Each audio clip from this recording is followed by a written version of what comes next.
सालाबादप्रमाणे यावर्षी दत्तभक्त परिवाराच्या वतीनं गुरुपौर्णिमानिमित्त खिचडी व बर्फी भक्तांना वाटप करण्यात आलं. श्री दत्तभक्त परिवार दर गुरुवारी भंडाऱ्याचा कार्यक्रम करीत असतात. कार्यक्रम करण्यासाठी अधिकारी अण्णा चौधरी, बाळासाहेब जातेगावकर यांनी बर्फीचं नियोजन केलं.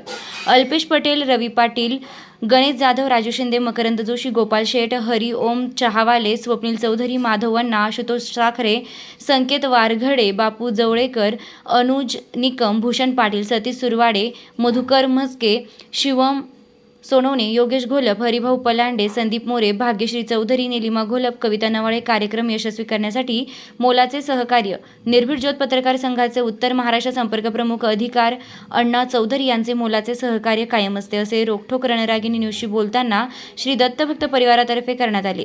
रोखठोक रणरागिणी न्यूजसाठी प्रतिनिधी कविता नवाळेसह निलिमा घोलप, नाशिक. दत्तभक्त परिवार मेर सिग्नल येथे आम्ही आयोजित केलेल्या गुरुपौर्णिमेच्या प्रसाद हा वाटप होत आहे. दर गुरुवारी पण आम्ही दत्तांच्या आरती होते, त्यांचा प्रसाद वाटला जातो.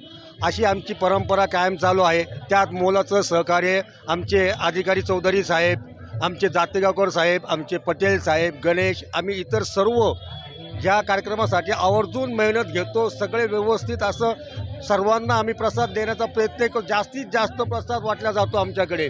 जवळजवळ आम्ही आता गुरुपौर्णिमेनिमित्त 60-70 किलोची आम्ही साबुदाणा खिचडी केलेली आहे. तसेच दर गुरुवारी 30 ते 35 किलोचा आम्ही हा खिचडीचा प्रोग्राम करत असतो आणि आम्ही सर्वांना प्रसाद वाटप करत असतो. अवधूत चिंतन श्री गुरुदेव दत्त. आज गुरुपौर्णिमेनिमित्त आम्ही खिचडी वाटप आणि खोबरा बर्फी ठेवलेली आहे. आमचे जातेगावकर साहेब यांचं मोलाचं सहकार्य, पटेल साहेब, गोलब साहेब, राजेश शिंदे, गणेश जाधव, रवी पाटील यांनी सगळ्यांचं इथं मोलाचं सहकार्य आहे. टपऱ्याला अण्णा, बापू, खास करून बापू यांनी खूप मेहनत केलेली आहे आणि या सगळ्यांचं मी खूप खूप अभिनंदन आणि यांचा खूप आभारी आहे. जातेगावकर साहेब ओके, दोन शब्द बोला.